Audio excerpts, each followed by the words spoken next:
So this thing, Life Optimization 101, it's something I put together because it really flows well with my book that just recently came out. It's more like the practical version of trying to do, of raising your own beliefs and what you think is possible. So this is going to cover everything from self-development, learning, a little bit about productivity, but essentially it's about how to become a better version of yourself.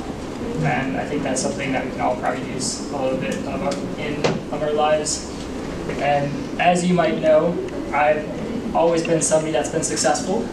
I had everything handed to me on a silver platter. Not once did I fail at anything. I was a popular kid in school. My IQ test said I was smarter than Einstein, and I never needed to study, and I always got A's, and life has generally been good to me. And you would think that's the case, but in reality, I failed so many times I can't even count. My family was poor, and I started out my first business for just a few $100s. I doubted myself for as long as I ever could. I was constantly bullied in school. I was in the lowest math class, and when I say lowest math class, that was like the grade below. And so I would actually have to sneak into math class, and I would hang out with the geeks. Everybody thought I was a smart kid, but in reality, I was not that smart from their perspective. And I averaged C's and B's, and that kind of went even further down once I started the business. So it was difficult growing up. It wasn't always the easiest thing. And my idea here is that I started from this very small position, and I had to work my way up. And so it kind of goes back to, as you think, so you shall become. Everything you think is possible, you have your own self-limiting beliefs. If I didn't think I could start a business, I wouldn't have started a business. And so you have to be able to reframe your thoughts and what you think is possible. So, power of self-belief. The size of your success is determined by your own belief. And belief is the mechanism that regulates what we accomplish in life. And there's probably an error there, but if he believes he is worth little, he settles for little, he receives little, he does not believe he can do great things. So you need to believe in yourself in order to start making the changes that you strive for. And that includes having a positive mental attitude. And if you want to change your life, you need to think how you want to do that. And belief is in everybody's own hands, so you can't really wait for somebody else to do that. So when it comes to beliefs, a part of it was also reframing. So you can reframe what you think is possible, what your own belief is. So you will, for instance, believe X and you won't believe Y. You believe X because you have made specific assumptions about yourself and they turn out a certain way. And so you have unhelpful thoughts or negative thoughts will jump into conclusion, and you'll blame yourself for those misfortunes, and you'll have this black and white thinking where you tend to make the smallest thing, you tend to blow it up and think it's really worse than it really is. Another example is you might make a generalization, and that's not going to slide. So we'll just move on to the next thing. So these are basically the individual sections that we'll be covering. Number one is self-reflection. The second thing is self-development, positive habits, and how to have an optimal health. And I refer to that as kind of my own keystone habits, because if you don't eat right, if you don't exercise right, then everything else isn't going to really work out for you. So section one, self-reflection. And it's hard to see that, but it says, if you want to lose weight, we might claim that we're eating healthy, but in reality, our eating habits haven't changed very much. If we want to learn a new language, we might say that we have been consistent with our practice, even though you skipped to watch TV last night. And so these little lies matter because they're preventing you from having self-awareness in your own actions. And a part of that is keeping a personal journal. I'm a big believer in that, and Stephen Covey says that personal journal is a daily in-depth analysis and evaluation of your own experiences, which is a high-level activity that increases your own self-awareness and enhances all the endowments and the synergy among them. And that's one of my biggest things that I believe led to this reframing of my own belief in what I thought was possible. Various ways you can do that is by having a diary or a journal, having a gratitude journal where you basically write things that you're grateful for. And so I do that on my own every single day. I'll wake up and I'll write down I'm grateful for air, I'm grateful for water, and all these things that you typically don't think about because we tend to have this hedonic treadmill, right, where you tend to get used to something that you have. Then you want something new. You know, you have one TV, you want a bigger TV. You have an activity tracker or a log, so I'll use like my watch and I'll track what my activity level is every week. And there's different ways that you can track that. Then you have the fear setting exercise, which is something that I mentioned in my actual life optimization 101 book that you guys can all have access to. It's from Tim Ferriss, where instead of asking what do you want in life, you ask what you're afraid of. So you're afraid of quitting your job because you want to go travel the world. You know, you ask yourself, what's the worst that can happen in that situation? You might find out by doing that exercise that actually it's not so bad. You can probably support yourself in that situation. Then you have an annual and quarterly review. So I'll do this at the end of the year, and I'll do it every quarter. We'll ask myself, how did the last quarter go? Am I on track to perform my own goals? I'll ask, how did this year go? What do I expect to happen in the next year? And actually, just recently before coming here, I actually reviewed my 2017 end of year review, and I actually accomplished, I'd say, 90% of the goals that I had set for myself this year. And it's sort of something that happens unconsciously. Like I didn't think about I want to access these goals, but looking back at it, I sort of subconsciously I was able to accomplish them. And I don't think I would have been able to do that if I didn't think at the beginning of the year, what are the goals that I want for this year? And so as we say, I think journaling is one of the best benefits you can do. It's the most potent, powerful keystone habit, and it will show up in every area of your life because it's basically your own therapist. And I think people will go, I don't know if you guys go to therapists as much here in the Philippines, but in the States, you know, if you have a problem, you will go to a therapist. And what a therapist does is it forces you to be present with yourself. So a lot of people will go to them and they'll have this routine, but in reality, it's simply asking you to be present with your own thoughts. And a lot of us can't be in our own room. There's a quote that I'm forgetting that we can't be in our own room quiet by ourselves. It will drive you insane. And so we're constantly seeking external stimulation from different things externally, whether it's TV, whether it's alcohol, things that are trying to distract us from our own lives because we're afraid of what's inside. And journaling is a habit that forces yourself to sort of ask you what's wrong with your life and how can you improve your life. And these things scatter, and so I think also it increases your focus, it gives you a greater level of stability within your current life, it'll release pent-up thoughts and emotions, empowerment, it helps you let go of negative feelings. And so I would also get into a habit every day where I would actually meditate at the end of the day, and I would think about how the day went. And I can't believe the amount of times I would have a thought pop up of things I needed to do, or just even having a realization about something where I was able to like look back at an event. You know, there's probably times where you've had like a negative interaction with somebody and you couldn't go to sleep because it was constantly going through your head. And sometimes you just feel like you're hitting a roadblock, but you don't really know what else to do.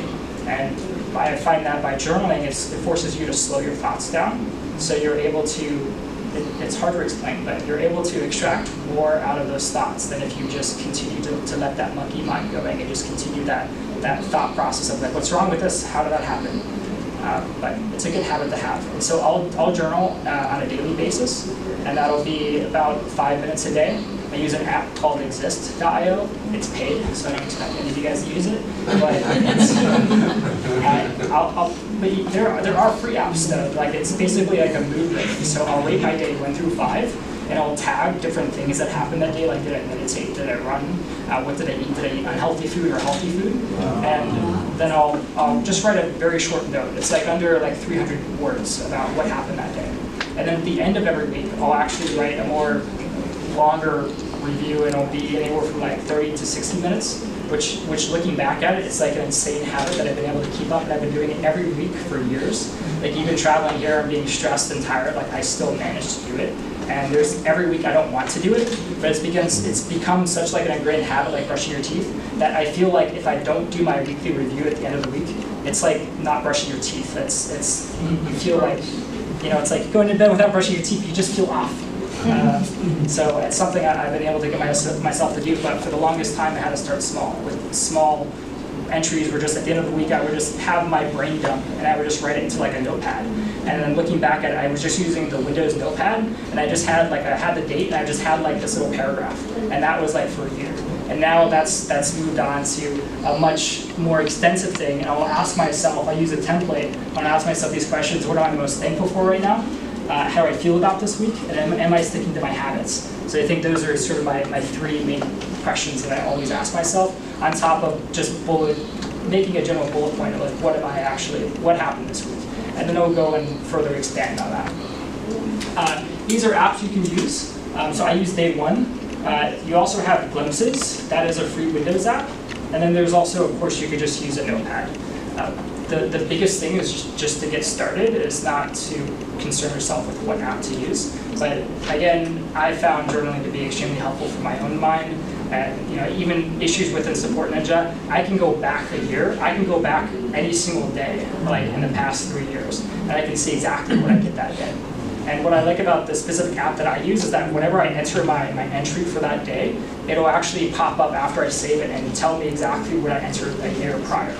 And it's really interesting to like see, like it'll remind me of the events that happened, and then it'll force me to recall that event. And so the more I do that, the more likely I'm going to retain that memory. So also, I think it enhances your memory of the past, and by doing that, it allows you to kind of more consciously learn.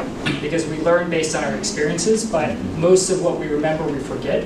And so most of what we consider our skill is actually our subconscious that is sort of, it's like our muscle memory, right? It's like you know how to drive a car, but you can't pronounce, you can't drive, you can't say word for word how to drive a car. You just know how to drive a car. So I think the same thing is true when it comes to memories and whatnot. And so here we have a gratitude journal. So these are various benefits. It increases positivity. You can improve your self-esteem. You have better sleep. And the better sleep part, I think that goes back to having this monkey mind that we refer to, where you go in bed and you can't fall asleep because your mind is just racing over something that happened that day. And by having this journal, you're able to sort of let that go. It's like a release of energy. So you're able to just like write what happened that day. And it reduces stress. You can be grateful for the people around you. And so the idea of a gratitude journal is like we tend to focus on negative thoughts. If you think back to like caveman era, the cavemen who survived with anxiety and depression and negative thoughts. And it's hard to retain that positivity because we get on that we'll call the hedonic treadmill, and we get used to what we have around us, the people, the objects. And so by having a gratitude journal, in some cases it can be useless if you just write, air or water, and you're just like getting it out of the way. But if you actually consciously think about it for a sec, like in Austin a few weeks back, we had a water issue where we couldn't actually drink the water, and we had to like boil all of our water. And I saw on the Austin subreddit like a lot of different posts from people in the Austin area just saying like I'm so grateful for water. Like that, once you don't have something, it's once you tend to be most grateful for it. Like the person leaves in your life and you miss them. But when they were in your life, it's like you didn't seem to care as much. So a gratitude journal forces you to try and be grateful for the things that you already have, and by doing so, it can help you be a more positive person and more appreciative for your current present state in life. So this is supposed to be where we do the gratitude journal, but none of you have the gratitude sheet, so we're going to forego that for right now. And so here we have the fixed versus the growth mindset. Have any of you ever heard of this before? It's an idea that came from an author named Carol Dweck, and she had this great book called Mindset. And when I read this book, it was very insightful because it allowed you to see the difference in the way that a lot of people view different things. And so I think instead of explaining it, I'm going to show this brief video. There we go. Researcher and professor Carol Dweck uses the term mindset to describe the way people think about ability and talent. Dweck delineates between two different mindsets that exist on a continuum. The first is the fixed mindset, which suggests that your abilities are innate and unchangeable. The second is a growth mindset, which views it as something you can improve through practice. In a fixed mindset, you view failure as permanent, but with a growth mindset, you see failure as a chance to learn and even pivot. Those with a fixed mindset are more likely to view critical feedback as a personal attack, while those with a growth mindset will see it as a chance to improve, where they can develop new systems. With a fixed mindset, you're more likely to choose easier tasks and put in minimal effort. After all, if talent is fixed, why bother improving? Why even try? But with a growth mindset, you're more likely to embrace challenging tasks and work hard to improve. Those with a fixed mindset are likely to give up when they face an obstacle. Meanwhile, those with a growth mindset will view obstacles as a chance to experiment and solve problems. In a fixed mindset, the focus is on measurable accomplishments. But with a growth mindset, the focus is more on a journey of continual improvement. With a fixed mindset, you're less likely to take creative risks. But with a growth mindset, creative risks are simply a way to innovate and improve. Ultimately, your mindset influences everything from creative risk-taking to how you view feedback to whether or not you finish difficult tasks. And in the end, it's one of the greatest factors in determining whether or not you grow and improve in your abilities. And so for the longest time, I viewed my own ability, I still think I even have fixed mindset in certain areas. It's something that you really have to work towards. But probably my biggest example is when I was young, I would always like to fly the Microsoft Flight Simulator. And I would do that in between, like, whenever I'm building my company. And I would fly like a 737, but in the back of my head I thought, I could never fly an actual airplane because I was too stupid. And then after I sold my last company, I started taking flying lessons. Whenever I'm over an altitude and notice it, should I just like power, attitude, trim? Have you ever heard that? Well, I've always heard my previous flight instructor saying the power is first. Yep. Power, attitude, trim. Yep. And then, lo and behold, I was able to actually get my pilot's license. And it was such a shocker to me, like, holy crap, I can't believe I can actually fly an airplane by myself. And just thinking back to that thought. And that was part of what led to a series, and then I also became a scuba diver. I got pretty much like all my licenses, wreck diving, deep diving, wreck diving, I said that, and then also rescue diver. And so I got like all these different certifications, and it was just like a challenge. And every time I challenged myself, it showed me that, wait, I can actually do this, I can do that. And so it changed my own belief in myself. And I think that's an important thing to understand, is that if you don't try to take risks, then you're not going to change yourself, you're not going to improve. And otherwise, you might learn in school, and then a lot of people, they never read books again, and they stop developing. In that scenario, you're always going to be at a level that you're going to think you're going to stay there. And so personal growth, it's a huge factor to actually think that you're going to have that belief in yourself. It all comes back to that belief and what you think is possible. The next part is, so this is basically, I say personality test here because it goes back to self-awareness. So journaling is a way to be more self-aware. And personality test, this is not science at all. It's very abstract, but it can help give you a foundation as to which to base your thoughts. And so for Myers-Briggs, I used to be absolutely obsessed with it. And in fact, I would still encourage Craig and Connor to have every employee take some form of a personality test. And because it can help you understand, so again, it's not a science, but I found out like I'm an INTJ. And so I'm introverted, I'm judging, and I read the description and I feel like it's so much like myself.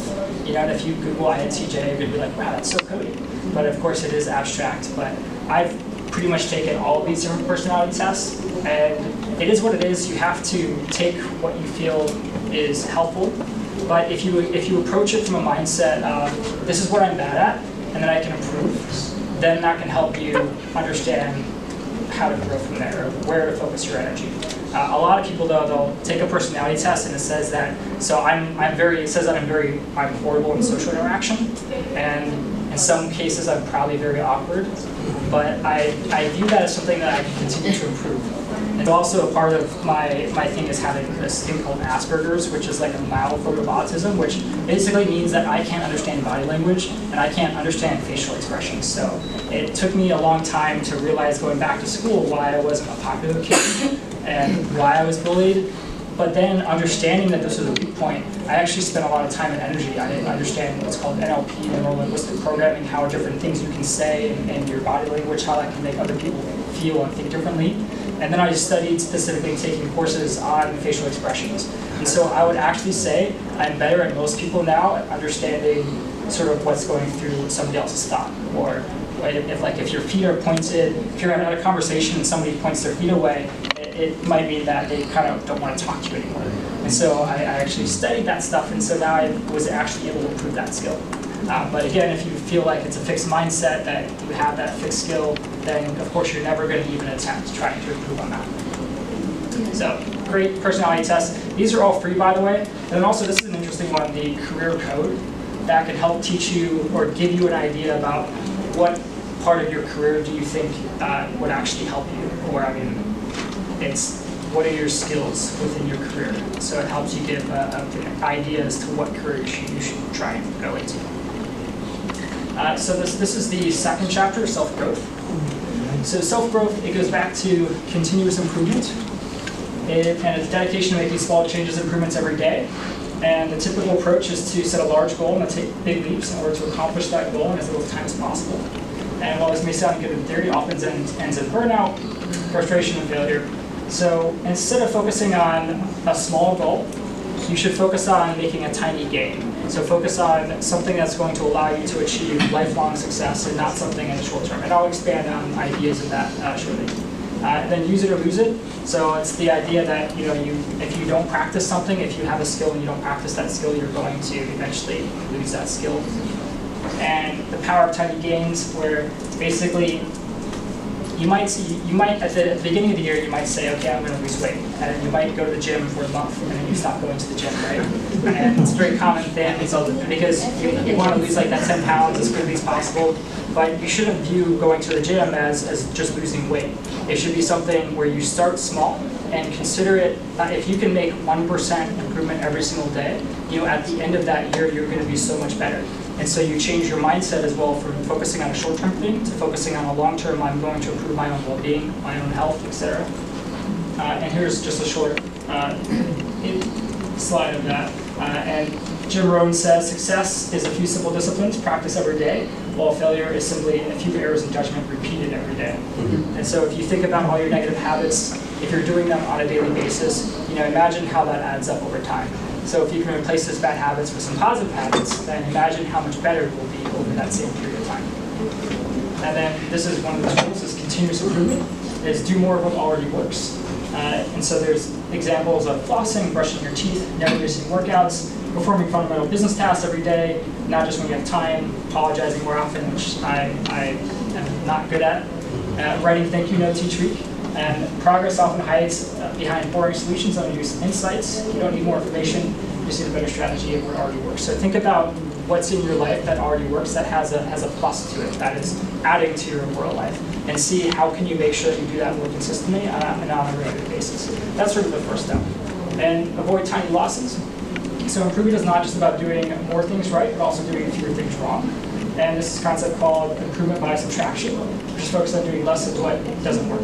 And so some examples are education, making fewer mental errors. If you're in web design, remove the on-page elements that distract viewers. With exercise, you're missing fewer workouts. Nutrition, you're eating fewer unhealthy foods. So everything that's negative in your life, instead of just saying, I don't want to do that at all, think about an element that you can subtract from that. And that's sort of like the first step to getting rid of that habit entirely. And so I used to eat super unhealthy. I would have Red Bull energy drinks like three, 4 times a day. My mom would buy me McDonald's, and I was eating fast food, and I got actually pretty chubby as a kid. And I was always super self-conscious about it. And then one time I decided one year I was gonna start changing that. And so I started just by doing 30 minutes of exercise in the treadmill for 6 months, and over that 6-month period of time I lost 15 pounds. So I started to see that result, and then I kind of stopped for a little while. But then I also asked myself, what else should I be doing? And I looked at nutrition. So I started by making small changes by just simply not buying snack food. And then I would start making, and so by making these small changes, I'm now at a point where I mostly eat paleo food, except when I come here. I have 4 pieces of French toast every day for breakfast. I I despise myself a little, but I try to have a certain level of self-acceptance with that. But for the most part, I've been able to make these small improvements in my diet and my exercise, and that's led to much larger improvements down the road. And if I had just said, you know, I'm going to stop eating junk food and I'm going to like exercise every day at the very beginning, it never worked, right? And that's often what we end up doing here to ourselves. Measure backward.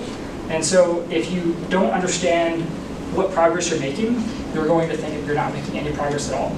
And so you have to look at what are ways you can measure that. So for weight loss, measuring caloric intake. I have a friend in Austin who uses the MyFitnessPal app, which is a free app that you can use to actually measure calories. And it has like such an expansive database that you can enter almost anything and it will have the caloric content for that. I was never able to get myself into the habit of doing that, but he's been actually able to lose weight by setting a calorie limit. And his only rule is that he has to enter everything that he eats into that app. And just simply by knowing how many calories you're eating, you tend to be more conscious. And I was doing that for a while, and I was actually so surprised because I would see how many calories I had already eaten that day, and then I would have a snack, and I would be like, no, I'm not going to eat that, just because I know that it would set me over that limit. Strength training, so you know, if you squat at 250 pounds, Jarrell, what are you benching right now? I think it's like 500 or something. Oh, okay. But I see if I feel like one day I'm going to bench 500 pounds tomorrow, right? To warm up. But I also assume that you have some level of tracking within your workouts so that you can try and improve. And a lot of people end up going to the gym, and then I'll see people do this all the time, where you do a few machines, you know, you just bounce around to different machines, and you do that. And I did that for probably years. I was able to get myself into the habit of going to the gym, but I wasn't seeing any results. And I realized I wasn't measuring myself, I wasn't doing anything. And so now I have an app that I'm constantly using, and I'm measuring my workouts, and it'll actually show me various levels of progress I'm making. And that actually sort of creates that reward system where you're actually able to see, I am actually making progress, and that motivates you to continue forward on that. Absolutely. So read more often. As Dr. Seuss once wrote, the more that you read, the more things you will know, the more that you learn, the more places you'll go. And I was amazed by actually how much knowledge I had obtained over a period of just 6 months. So I absolutely hated reading, and I know the majority of people never read. I think there was a study that said like 90% of people never read a book after they graduate from college. And I know that reading is probably not a favorite pastime here for you guys. And it really wasn't for me. I swear I told myself I would never read books because they're boring as hell. And I just absolutely, I don't know how you could read. It was like the most boring thing. And I started reading articles on Entrepreneur and Forbes, which are like these success articles. So I started to read articles on famous people and successful people and what they did. And Warren Buffett, for example, he says that you should read like 5 hours a day, which is insane. So he's like one of the most successful investors, billionaire investors. And apparently he spent most of his time reading. And because he knows that by investing in himself, this knowledge, it's an exponential factor in your own personal growth. And so I bought a Kindle thinking that it would allow me to read, and I ended up sitting on that Kindle for about a year, and I didn't touch it. And it's easy to do that, right? You have a problem and you buy something because you think it's going to solve that problem. It doesn't. And so I started small, again, by reading Entrepreneur Forbes articles. So I would work, and then I would have my breaks, you know. And so typically the breaks would be like checking Facebook or whatever you're doing, right? Or playing a video game. And then I started to see how can I change that break. And so I started to change some of my breaks to actually reading articles. And I actually started to get addicted to productivity articles or these success articles about what other people were doing. And then that encouraged me to start reading a book. And so I started reading very small, like 10 minutes, and then that graduated up to like 30 minutes. So now every day I read a book. I try and read 30 minutes a day. And it's, you know, some people say like, wow, you don't read more a day? But 30 minutes a day is like an insane level of books per year. It's just, if you read 30 minutes a day, it's crazy. And so now I've been reading that, and I would look back at my life, the first 6 months of reading, and I was just like, wow, I've like gained so much knowledge. It's like you feel sort of like a robot. And so reading is still not fun to me. It's something that I've created out of habit because I've seen the results and how my thinking has progressed. And how I've learned so much about different subjects. And so as playing a game, you have that feedback system because you're learning about, you're getting this feedback and you feel good. And so the same thing is with books, it's just a longer game because it takes a much longer time for you to extract that knowledge and apply it into an area or a skill, then you can feel proud of that. And so I kind of view reading as like a game, it's just a much longer one. And also, I used to never read literary fiction. And I actually learned it can actually increase your ability to empathize with people and understand social relationships and mental states. And another example is that you can relate to a character in a book. So I used to never read fiction, but I'm now listening to audiobook fictions. And it allows you to empathize with the character in the book. And so there's been times where a character is like they're going through a hard time, but they're pushing through it. And I've been able to be in a difficult time and at the same time think of this character in the book that I've been reading and think like, if they can do it, I can do it. And so that was a crazy moment for me, is like not only just reading nonfiction books, but actually that there is a benefit to reading fiction books as well. So if you're not reading books at all, it's probably a little bit more easier to start by reading a fiction book because they're easier to read, they're more fun. And so don't think of that as a negative thing. If you have to start somewhere, articles, fiction books, they all work very well. And meditate. I think this is something that is probably one of the most difficult habits to pick up, but it also is one of the most beneficial. It reduces stress, controls anxiety, promotes emotional health, enhances self-awareness, and so much more. And I have to drink a lot of water. So what I like about meditation is still I do it to this day, but I can't really explicitly say what it does. But I can say I've noticed that I have a greater ability to actually recognize things in the present moment that I'm doing unconsciously. And an example of that is I would always get up to grab a snack in my cabinet. And I didn't realize why I was doing that. But I would say within 3 months of meditating daily, I actually asked myself one time as I'm getting up to go grab a snack, why am I getting this snack? And I was able to make a conscious connection that I'm actually procrastinating. I just ran into something that I don't like to do in the computer, like I have a task that just popped up, and I would unconsciously go grab a snack. And then I was able to be like, wow, so the snack is actually being caused by this bad thing that I don't really want to do. How can I change that? And so whenever I encountered that, I was actually able to change that habit, as we'll get into. And I was able to change it to reading an article in Pocket, which is like a thing I save up all my articles. So I'll read them at a time, like if I'm sitting on the toilet, if I'm bored, something like that. And so I was able to change that cue and the trigger of what actually caused that. And meditation, it also has allowed me to, I'm somebody with naturally high levels of anxiety. And so it's allowed me to recognize an anxiety in the moment, which is like a runaway thought. Like oftentimes you might go down the rabbit hole, you have a panic attack, you're afraid something bad's going to happen, or you have a negative interaction and you're afraid of what's going to happen. You might lose your job or something, right? But I've actually been able to now recognize, is there anything I can do about this? That's like the primary question I ask. Is there anything I can do to change this at this present moment in time? And if I can't, I drop that anxiety, just like that. And you would think like you can't do that, but it is possible, and I've done it. And it's crazy when you do that. Whereas my mind would you could catastrophize that thing, and I was literally able to drop it like that, just simply by recognizing it. And meditation can help you control that and help you recognize those runaway thoughts, as well as help you recognize whether you should have a more positive mindset. I've noticed myself being more positive and trying to, instead of always looking at the negative things, which I'm really good at, I'm like a pro at recognizing all the negative things and trying to be more positive. And so even one of those is like, I don't give Connor enough thanks, and I don't give everybody else here enough thanks. And it's something that I actually have to get myself to do. But I had a thought that, one of the things I could do, which I hate telling you this, but no, I don't hate myself, but I would actually have to make it a recurring task. So it would be a recurring task, like every Wednesday, to find something good that somebody's done and thank them for it. And so I was able to try and make that something I do on a regular basis. So here's just a brief video of the power of meditation. And I think it does a better job than I can honestly explain.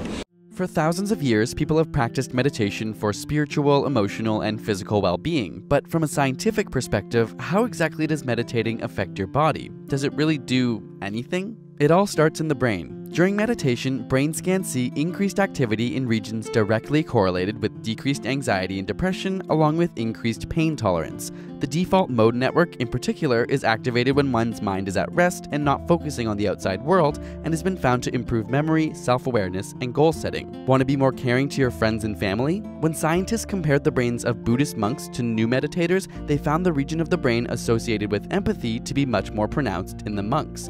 It also literally changes your brain waves, waves, and we can measure these frequencies. Meditators have higher levels of alpha waves, which have been shown to reduce feelings of negative mood, tension, sadness, and anger. And if that wasn't enough, it also physically changes our brain shape and size. Studies found that after 8 weeks of a meditation program, gray matter was more dense in areas associated with learning, memory processing, and emotion regulation. And yet the amygdala, which deals with stress, blood pressure, and fear, had decreased gray matter. When we look at the entire body, not only do we see decreased blood pressure, but it can also increase the variability of your heart rate. And while this may sound harmful, it actually plays a critical role in properly transporting oxygen and carbon dioxide throughout your body. Think you're getting sick? In a study where both meditators and non-meditators were given the flu virus, meditators were able to produce a greater number of antibodies and had increased immune function. If we go a little deeper, we can even see changes on a cellular level. Your chromosomes have protective protein complexes called telomeres, which help reduce damage to your DNA and lower cell death. And a shortened telomere length has been linked to several diseases such as cardiovascular disease, diabetes, Alzheimer's, and cancer.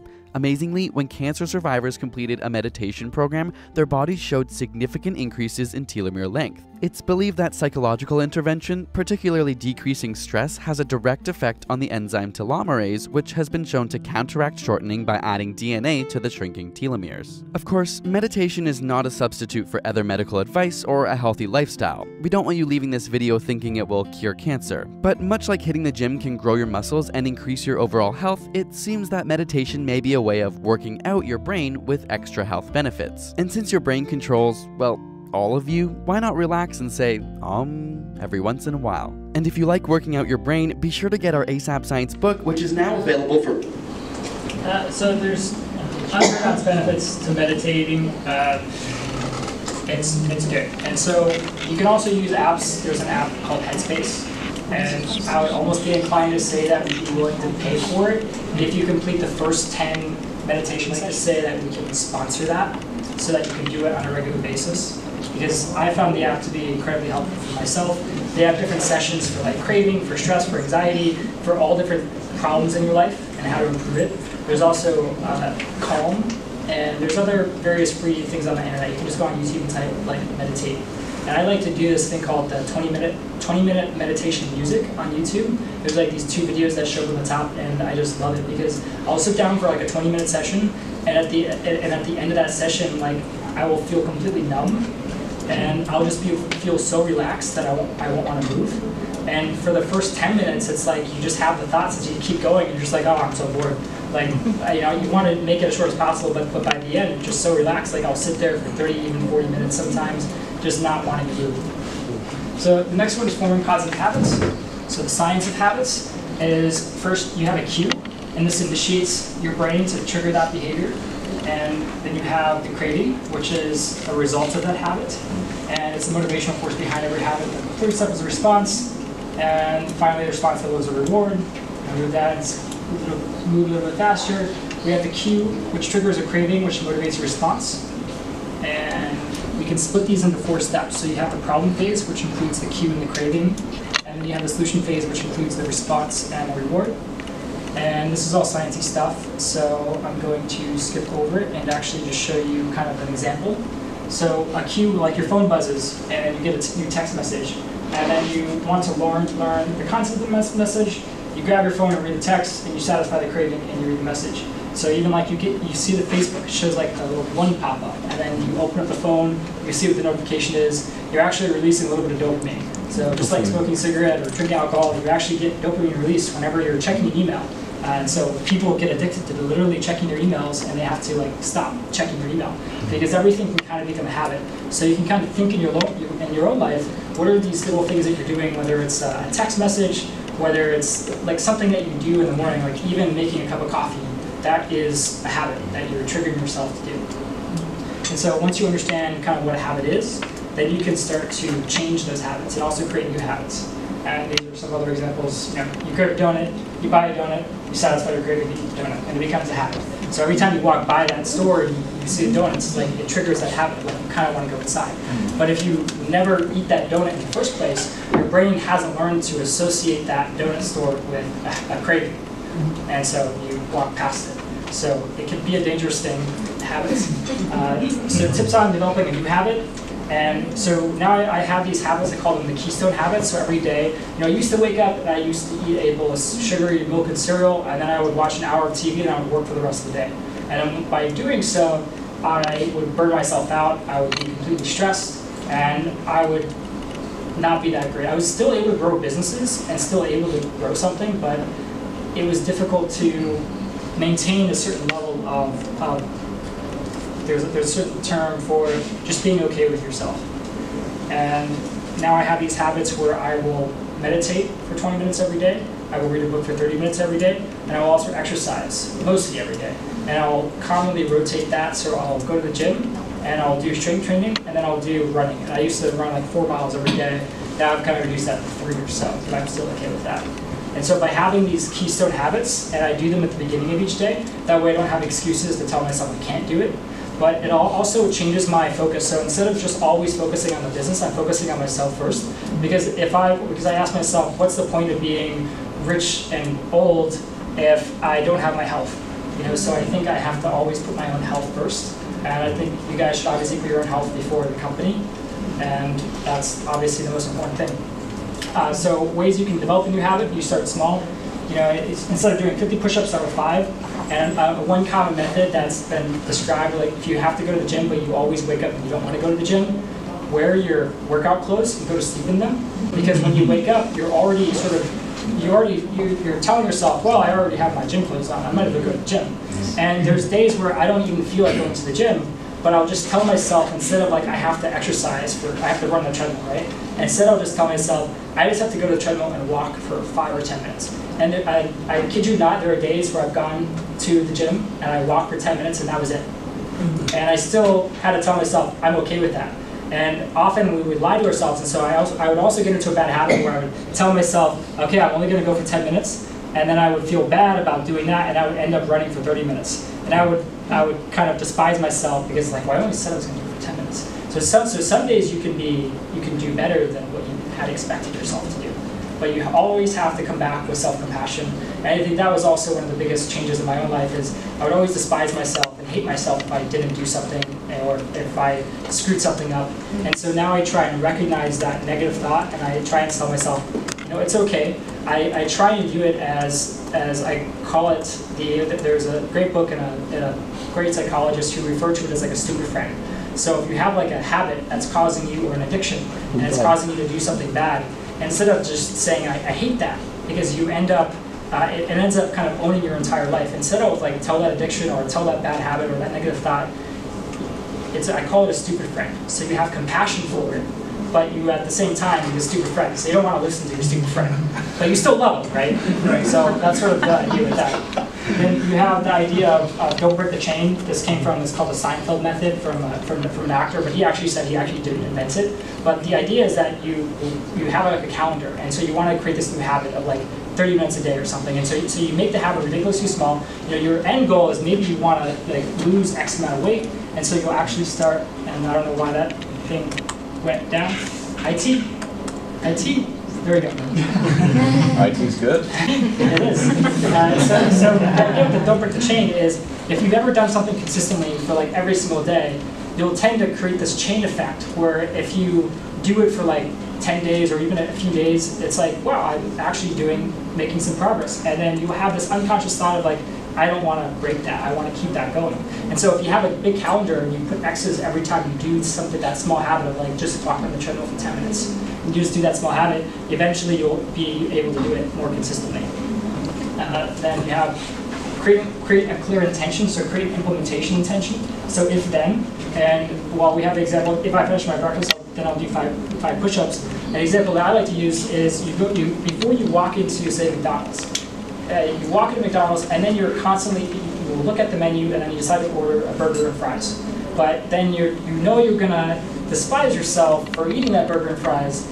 But one way you can change that is if you know you're gonna go to McDonald's, you can ask yourself, you can look at the menu prior and you can say, okay, I'm gonna order the salad. So you actually know exactly what you're going to do. That's called the if-then. If this happens, you're going to do that. And so while you could still order the burger and the fries in the McDonald's, if you think ahead of time that I'm going to order the salad, you're more likely to order the salad. And you can do that with pretty much anything where you have a problem, where you have this bad habit and you're trying to change it, or you're creating a good habit. Another way is use habit stacking. So this is why I do all my keystone habits in the morning. We'll do the exercise, the meditation, and the reading. Is if I divided them out through the day, it'd be more difficult to actually do them. And you can think of anything as like a pillar of your day, any change in your environment as a way to create a habit stack. So one of those ways is if you go out to lunch. Say before you go out to lunch, maybe you do your daily meditation, you do your daily journal, or you do some thought exercise. If you do that prior to going out to lunch, then you're creating a habit, and then you can actually stack various habits along with that. It's easier to create a chain of habits consistently instead of saying, you're going to do this in the morning, you do that in the afternoon. Then we have implement scheduling. Obvious, it's when you schedule something, you're more likely to get it done. So I'll even put in my calendar, when I started doing my habits, I would actually put various habits that I was going to do and when I was going to do them. And it just helped me because I always view my calendar as something I have to do on a consistent basis. Tips on developing a new habit: celebrate the small wins. So there's something called the Jar of Awesome by Tim Ferriss invented it. And so I would have this, when I sold my first company, the CEO came up to me and he shook my hand and said, "How does it feel?" And I was like, "Okay, but we've got all these things I need to give you all these logins, so let's go ahead and do them." And looking back at that moment, I was able to actually ask myself, I realized I wasn't as grateful as I should have been in that moment. I didn't appreciate that moment for what it was. And one way that you could try and change your brain to actually recognize those positive moments is you have like this jar and you'll just write a little post-it note or something positive that happened. And then you'll be able to look back on that jar and see all these positive things that happen in your life. Because so often we only look at the negative events and we don't take time to appreciate when something good happens in your life. So it's starting to change your brain. You also can change your environment. So if you have a plate of cookies on the counter and you eat them just because they're in front of you, I do that all the time. So I actually take snacks that I don't like to eat or they're worse for me, I'll put them on a higher shelf. And so you have that out of sight, out of mind. It definitely works. So you try and hide your stuff, and you can also wrap it in like tin foil. So if you wrap the stuff in that you don't like in tin foil and then the other stuff in clear wrap, you're more likely to eat that instead. Then you decrease the activation energy, so like reading books. You put a book next to your living room so you see the book, you're more likely to use it, and increase the activation for the undesired habits. So for watching the TV, you put the TV remote in another room so you have to walk to the other room to actually be able to get that. Tips on developing new habits. So I'm going to probably have to skip some stuff. So surround yourself with supporters. Jim Rohn says you're the average of 5 people you spend the most time with. So if you hang around people that are negative or they don't believe in you, you're more likely to have a negative habit. So healthy people around you sets kind of a positive role model. Just like you idolize a certain celebrity for whatever their success is, you're more likely to imitate that person. And people around you have even a greater impact. Pre-commit, using the 5-second rule by Mel Robinson, I think it is. Is it Mel Robinson? Okay. She had this great idea of this book where you have 5 seconds. So you get a thought of like, you need to go to the gym, or you need to write this report. But then you just push that because you don't want to do it, you procrastinate, right? And so you have this rule where the instant you recognize this thought of something you don't want to do, you just count down 5, 4, 3, 2, 1. Because if you don't decide to do it within that 5 seconds, your brain's going to convince you that you're not going to do it, and you're just not going to do it. So it's a really useful tool to have in your inbox. It's just very difficult to actually implement, but it's a great idea if you can. And then focus on the process, not the goal. A habit, it's something that you do every day. And so often we focus on the end goal that we're trying to achieve. Instead, focus on the system, on the process. I love systems, I love processes. They work very well if you can make them work. But most of the time, we're just focusing on the goal of what we want to achieve. It's good to have that goal, but you should be focusing on doing the 5 push-ups every day instead of losing that weight or not. And that's a video. We're going to skip that. And the optimal health. So various benefits of health. So there's the first purpose of sleep is restoration. And every day your brain accumulates normal. If it accumulates too much waste, then it causes neurological disorders like Alzheimer's. And the second purpose of sleep is memory consolidation. So sleep is crucial for memory consolidation, which is the process that maintains your memory for long-term memories. And insufficient or fragmented sleep can hamper your ability to form both concrete memories and emotional memories as well. So you tend to forget more stuff, and your brain accumulates waste, and so if you don't get that proper amount of sleep, you're not going to be as good down the road. And we're going to have to skip that too. And it's about the science of sleep. So daily habits for better sleep. So get outside, really being in the sun for 30 minutes a day, if you can. Or I used to have something called a sad light, which you can also buy. It's basically a giant light that you shine in your face to help give you vitamin D, because we're naturally all very low in vitamin D. So turn off the lights. So if you're in your room, if you have any sort of light, even the alarm clock, if you have the sun shining into your room, like obviously block that out. I have blackout curtains in my own room, so I'll actually black out the sun entirely. And I put pieces of black tape over like the alarm clock and stuff, because even just a tiny light, even a night light, can actually disturb your sleep. And then we also have avoid caffeine, which we all know, but it's very difficult. So I try and keep it, so my rule is I try and avoid caffeine after like 3 or 4 o'clock, 4 o'clock maximum, 2 o'clock is the most. I try to go to bed at like 10 o'clock. So I try and have a rule of that. And obviously stop smoking and chewing tobacco. That's a whole other story. And use the bedroom for sex and sleep only. So just like if you have a laptop and you play games on that laptop and you work on that laptop, you're more likely to procrastinate and play games on that laptop. So if you have, say, a separate laptop for games, then you're able to work more efficiently. And so our brains assign meaning to our environment. So that's why it's easier to work at work and it's easier not to work at home. And so if you say that your bedroom, you're not going to bring your laptop, your iPad in your bedroom, you're more likely going to be able to sleep better. So natural sleep aids, exercise, obviously, but don't exercise too late because 2 to 3 hours is going to be too stimulating for your body. Temperature, try and be in a cool room. And I know it can be difficult to have AC running all night, so the other benefit is having a fan. And that can actually, it helps, it doesn't actually make the room cooler, but it helps you feel cooler. And also sound. So if you have other sounds, I'll have my speaker at nighttime, it'll be like a white noise. And then alcohol, we think that having a nightcap, if you have like a little wine, it helps you fall asleep, but it actually lowers the quality of your overall sleep.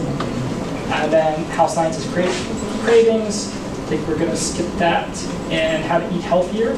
So you can also use smaller plates. So if you put food on a smaller plate, you're more likely to just eat that.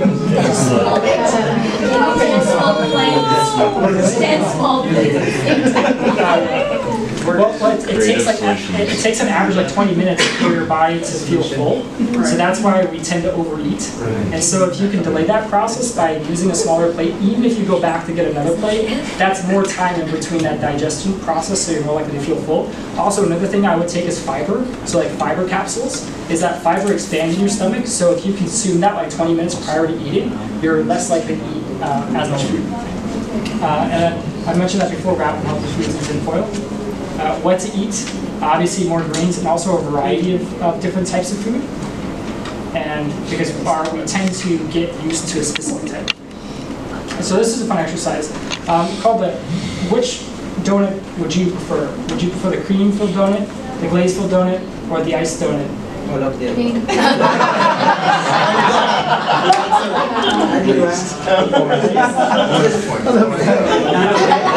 We'll start. Option B. Option B? All of them. Okay, well if you can only choose one, which one would you choose? Glazed donut. Take the iced. Well, most people have actually, they've done studies and most people actually tend to choose the glazed. And the cream donut actually has more fat than sugar. The iced has more sugar than fat. And the glazed actually has a perfect combo of each. Another idea of what not to do. Sugar is the most addictive drug. So that's also, out of all the drugs, cocaine, meth, whatever, sugar has actually been shown to be way more addictive than any hard drug. Kenny, a world-renowned researcher in the neurobiology of obesity and, rather interestingly, addiction. He devised a series of elegant experiments to work out what foods we like and why. The first thing he did was feed his rats sugar, and they could have as much as they wanted. The animals, of course, enjoy them, and they'll consume them vigorously. They tend not to gain weight, because what they do is they adjust the consumption of other macronutrients to compensate. So, on average, animals with access to high sugar solutions consume the same amount of calories each day as they would if they weren't having access to those solutions. Really, so if you let a rat drink all the soda it wants to, or you let it have unlimited access to sugar, it doesn't get fat? Typically, no. Then he gave them as much fatty food as they wanted. If you just give them access to fat, they will gain some weight, but really not that much. And what you find is they don't eat as much physically eat as much food as they would have before. The reason being that they know that the fat is high in calories, and their body is equipped to deal with that. They have signals that tell them, you've had enough, stop eating. And there's something simple you can do at home to get a sense of what Professor Kenny's been studying. This is double cream. It's thick, it's luxurious, it's rich, creamy, Yummy. and it's really boring. This is sugar.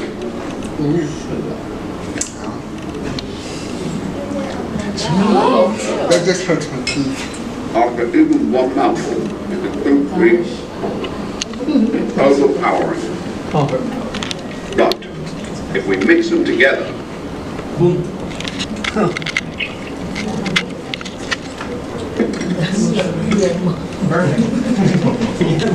and that stuff I could eat all day. And in fact, we're doing this all the time. Because basically what we've just made is ice cream. Now this ice cream is absolutely delicious. And the reason it tastes so good is because the combination of fat and sugar is unbelievable. So, and then we got into exercise. You know, exercise has so many benefits. We all know it has so many benefits. It can also lift your mood, give you better mental health, help you sleep better, and enhance your sex life. And it can help you give you energy, ward off negative feelings, depression, anxiety. So I used to never exercise when I was a kid, and now I've developed a habit not only of doing it every day, and then in the morning I'll actually listen to a podcast when I'll run. So I was able to even improve the exercise to be even productive on a mental level. And also, I'll still get stressed sometimes. And there's sometimes I'll either come home from the office, often actually, when I'm driving home from the office, I'll look across the lake and I'll see the sunrise, and I'll just get this thought of like, it'd be cool to run right now. And then I would notice actually the days where I had that thought and I didn't run, I felt bad. I felt like I should have done it. And so then I was able to actually start running. And you also, sometimes you'll get this thing called the runner's high, where you just feel amazing after a run because your brain's released so many chemicals. And I've noticed that I feel a lot less stressed. So I've actually been able to create that as a cue, a trigger. So I'll notice, am I getting stressed out? And I'll actually be able to recognize, oh, I should go for a run. And that helps me entirely.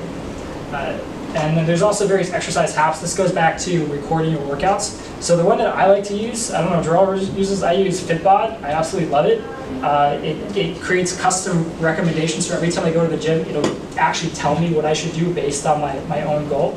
There are some that are free, like Jeffit, and Freeletics. So this is only a body weight workout. So like I'll use this in the hotel room because I don't have anything to work on, and it's just basically doing a body weight workout. And so the biggest thing is to create the habit, to create the trigger. So you don't have to complete the entire session because like in the Fitbod, it will give me like a 45-minute session. Rarely do I complete the whole thing. But my goal at least is to do at least one or two of those exercises, which is fairly easy to convince myself to do. And we actually find that most procrastination, like if you're procrastinating on something, and often I'll procrastinate, I absolutely hate writing. I've done a lot of writing, I still hate it. It never gets easier, but I've noticed that if I get myself to write for at least 20 minutes, then it'll actually become easier to continue writing. That procrastination actually goes significantly down the first 20 minutes. So if you can exercise for at least 20 minutes, chances are you're going to exercise for a much longer period of time. But if you don't, you always have to have that self-compassion again and be okay with yourself. Because if you despise yourself for not exercising longer, then you're less likely to do it again. Exercise tips, commit for the long term. You know, goal is not to lose 40 pounds in the next 12 weeks. The goal is to regain your health for the rest of your life. The goal is not to bench press 30 pounds, 300 pounds, or 500 pounds, Jarrell. The goal is to be the guy who never misses a workout. Set a schedule for your training. You know, you can't wait until you're motivated. Most writers, like, you have to create the habit. There's the, I forgot the writer's name, who he wouldn't, a lot of writers or creative people, they'll wait until they're motivated, or they'll say, I can't do this until I'm motivated, but that's not the case at all. A lot of entrepreneurs, a lot of writers, a lot of creative artists, they start and then they become motivated. And so the same thing is true with the workout. There's quite often in the morning, I don't feel like working at all, I'm tired, I'm burned out, and oftentimes it'll be a completely shitty workout, but if I continue that habit, then that creates a foundation that I can land on. So the days when I am feeling more motivated, I'll do a much greater, better workout. Focus on the best exercises. Again, this goes back to like people doing all these sorts of things and thinking that they're making progress, but they're really not. So if you track your workouts, even just using a journal, then you'll be able to see, oh, I did 3 sets and I did 5 reps last workout. Maybe I can do 3 sets and 6 reps this workout. And so you're making those tiny gains. And then also at the end of it, you'll feel like you're making progress. If you can lift one pound or 1 kilo more than you did the last session, then you'll actually be able to tell yourself that you're making progress, even if you don't see it physically on yourself. And then record your workouts. What gets measured gets managed by Peter Drucker. And that's mostly it. As you move outside your comfort zone, what was once the unknown, frightening becomes your new normal. And I think that's the most important thing, is you have to be willing to get outside your comfort zone. And I've noticed myself too, we all get in this comfort zone, this bubble of what we like, what we don't want to get ourselves out of.